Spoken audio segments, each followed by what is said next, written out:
We have Johan Shu, who is in charge of venture capital at Proparco. So as a venture capitalist, you provide, or you have good visibility over how the crisis has impacted African startups. So tell us about that, please. L.A. Vincent, hello. Great question. So yes, we saw throughout Africa, through African companies, that there was fantastic resilience. And, for example, in our portfolio, we had a few businesses going under. Now, I'm not saying that they weren't hit by the crisis, but we saw that there was a considerable drop in turnover. These were businesses who had trouble sending out their produce. They had disruption throughout their supply chain, drops in orders, be they public or private as well. So considerable impact. And I think there are two types of SMEs. SMEs who were able to very quickly adapt to the changing situation. These are, for example, education businesses or education institutions that Proparco finances. And for example, in a number of African countries, overnight, schools had to shut down. And they've been closed for a whole year. So children and teachers, they had to adapt very quickly. And if they didn't, well, then they would have had to shut up their closed doors. The second type of SME, well, these are businesses who were well adapted to the crisis because of their business model. And these are e-commerce businesses, digital businesses, fintech, teaching platforms, remote teaching platforms.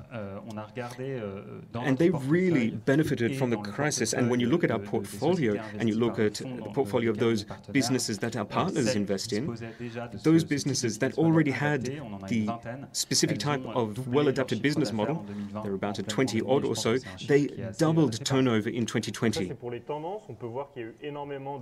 So interesting trends there, and we can see that the crisis is bringing about considerable change. But in terms of volumes, tell us about that.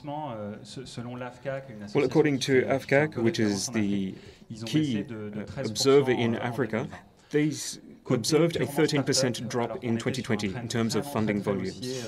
In terms of startups, well, we've seen a considerable trend over 5 years now. There are 5 bodies that carry out reports, and you have optimistic ones who say that there's been an increase for 44% in 2020, others a drop of 43%, so there's a huge range there in forecasts. But we can see really things are very generally slowing down. What we have seen at Proparco from a quality perspective is that in H1, investment funds were unable to start prospecting new transactions, so they concentrated quite a bit on their portfolio. They finished what they started in 2019, and we at Proparco kind of did the same thing.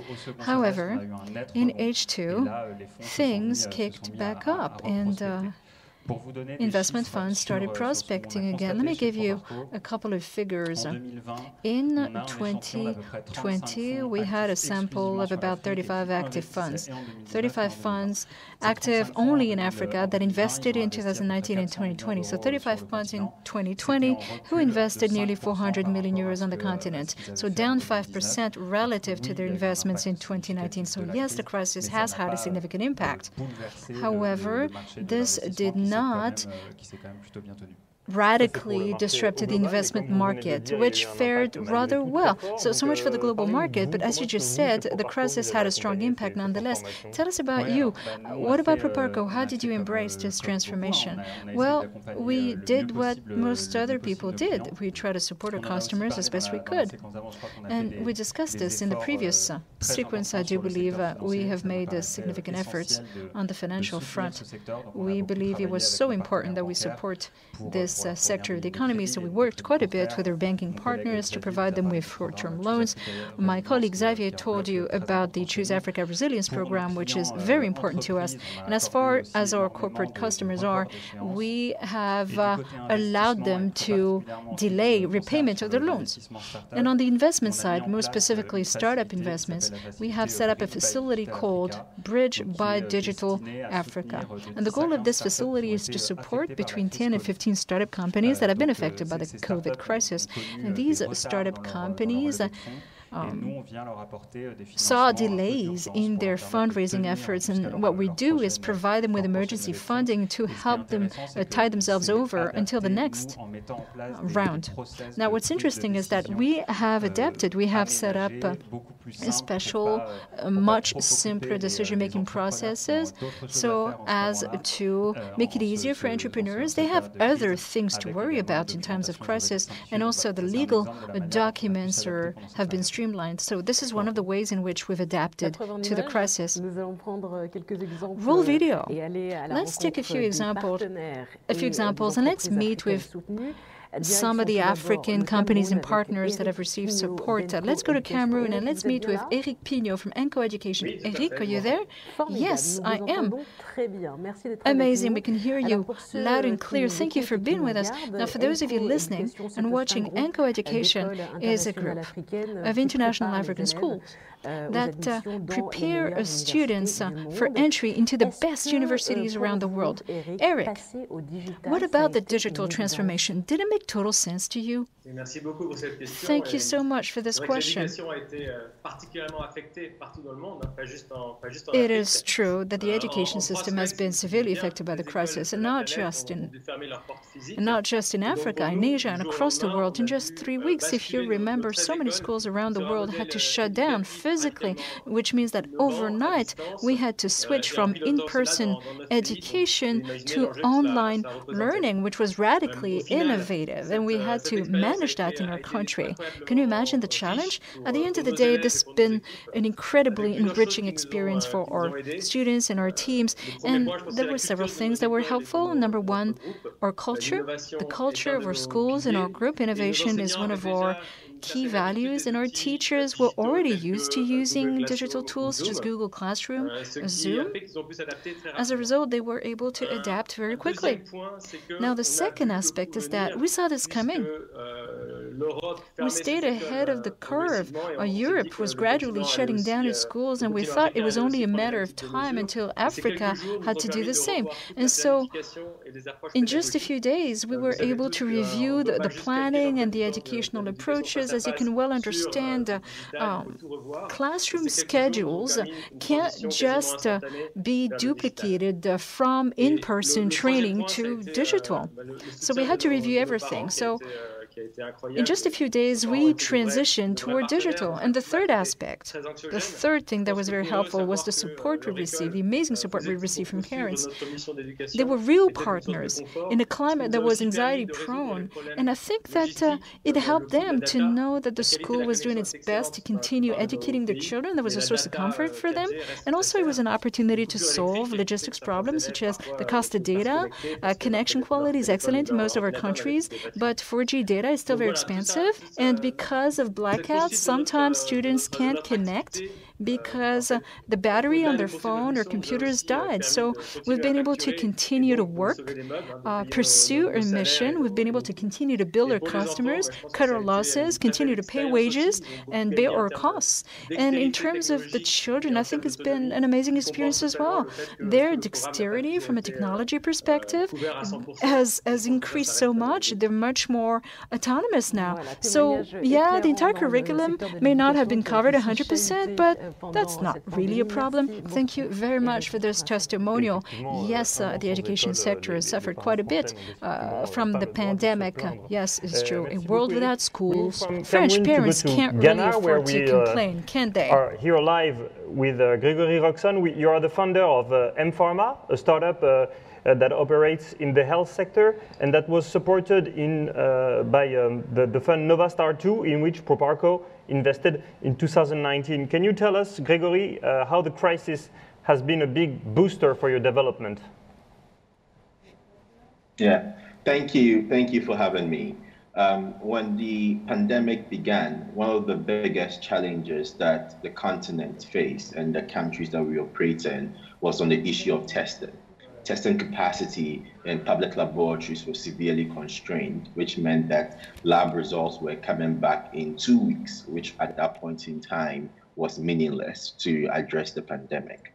we quickly mobilized resources and began investing in our private hospital partners to help them repurpose their existing laboratories into molecular labs for COVID testing.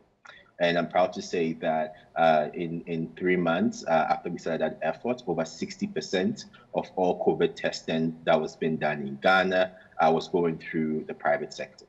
And during the second wave of the pandemic in Ghana, this infrastructure greatly helped save the country. We cut down testing results turnaround from 2 weeks to 48 hours or even less. And for me, that's an example of how the private sector stepped in to close a gap and what M-Pharma did in driving this revolution in testing. For us moving forward, what excites us is that this infrastructure that has been built to close the gap in molecular testing will survive COVID. And today, we are expanding molecular diagnostics by enabling the women that were no longer able to get HPV DNA tests done in Ghana are not able to do it. The cost has come down from $80 to now $30 because of the infrastructure that we've built in the private sector. Well, thank you so much for this testimony, and you can be very proud indeed of contributing to saving lives. Thank you very much. And we are also happy, Vincent, to have Dr. Omobola Johnson join us live from Nigeria. Dr. Johnson, can you hear us? Yes, I can. Thank you so much for being here. For those of our viewers who might not know you, I would like to give them some information. You are the former Minister of Communications and Technologies in Nigeria. So you know well the subjects that we are broaching here today. Right now you work for Tide Telecom, who is a partner of Proparco. In your opinion, would you say that the companies that have had the best chances of rebounding in this current crisis are those that adapt the best to the new digital era? Absolutely, they are. I think what the pandemic has taught us is that digital is the way to go. And in truth, the African continent has been really going digital or mobile for many, many years now. About 60–70% of Africans have access to a mobile phone. About 30–40% of Africans have access to the internet. And so what we've been seeing over the last 5 years or so is a lot of innovation that is being done over mobile and over technology. And so the COVID pandemic really just accelerated our move to digital. It made the digital companies much more resilient than companies that were not digital. And it forced the companies that were not thinking about digital to really move into digital very quickly. So I would agree with that statement 100%. And I think really there's no going back. As we have embraced digital now, we have seen that it can be productive. We can be more resilient because we are, innovating over technologies that are not affected by pandemics, thankfully. And so I think there's no going back for Africa. We're going to see a lot more innovation and a lot more development on mobile, on technology. And that's really what we're basing our own thesis on, investing in companies that are using technology and using digital to really solve some of the major challenges of the African continent. You just spoke about investments. As we all know, money is the name of the game for most of these companies. How do you see the venture capital sector growing in Africa moving forward? It has been growing at a tremendous pace over the last 5 years. So when Proparco invested in our fund in about 2017 or so, in 2015, 2 years prior to that, there was about $200 million that was coming into venture capital to support these digital companies in Africa. Move forward to 2020, we're talking about $2 billion. That is a 10x increase in money that is coming to support these digital companies. In Q1 of 2021 alone, I understand that we have had $800 million come to support venture capital finance to support these kind of companies. So venture capital is really being a lot more accepted as a way to finance companies. There's more money coming from outside the continent and within the continent as well, of course.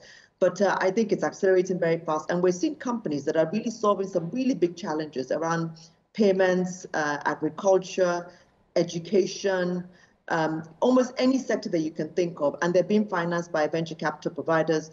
And this is really, I think for me, this is really the way to go, because we're getting this innovation, it's been financed, and we're seeing companies, African companies, really grow and scale and be very, very impactful at the same time. Thank you so much for your insight. Lovely having you with us, Dr. Johnson. Johan Chou, un mot tautologique, mais pour accélérer la digitalisation, il faut deux choses. Sorry Il for faut the un circular bon accès logic, à but in order Internet to fast et un track prix abordable. digitalization, you need to fix proper internet access and affordable prices. Is that the case in the countries where you operate? You're absolutely right. We know that the internet is the way to go for so many things. And in terms of mobile internet, we're seeing huge progress in Africa. According to GSMA, which is a reference organization for this type of data, last year, nearly 30% of the African population was connected to mobile internet versus only 2% in 2010. See the huge progress in recent years. Now, the problem with mobile internet, as Eric Pino from ENCO Education said earlier, access to data is still expensive. Well, this may not be true in some North African countries, but by and large, it's still expensive. And this means that not every single usage can grow, such as gaming, remote learning, video streaming, etc. For that to happen, you also need proper fixed internet, proper capacity. And Africa currently stands at 0.5 or 1% in terms of the penetration rate. In other words, there is a need to develop significant investments into fixed internet. It's important in order for Africa as a continent to transform. Absolutely. And let's watch this video regarding the transformation.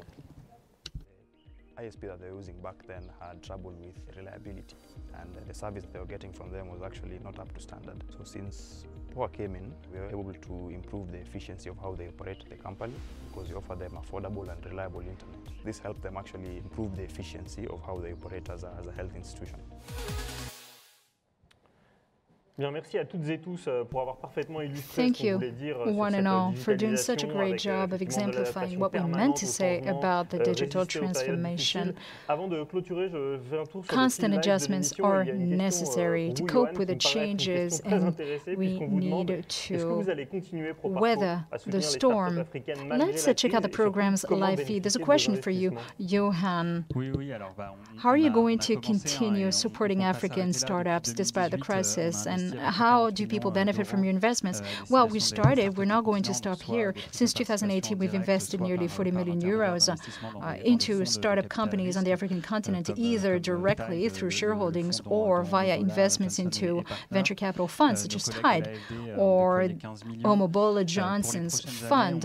And our friends from AFD have rolled out 15 million for the next few years. So we have an envelope of about 60 million to continue investing into startup companies in Africa at the seed stage, and also into more mature startups as well. So it's very simple, accessing our funds or accessing our financing. In the beginning of the program, we presented our network on the ground. We have a lot of people, and they are the main point of contact. And our officers in the field will know whether or not you're eligible for direct financing. Otherwise, they may refer you to our partner funds if they are in a better position to meet your requirements. Thank you, Johan. For those of you watching, feel free to check out chooseafrica.com for further information. So as you said, there are different types of startups, the newbies and the more mature ones, and different types of economic potential. So the goal of Choose Africa is to support all of these potentials. Let's learn more about it.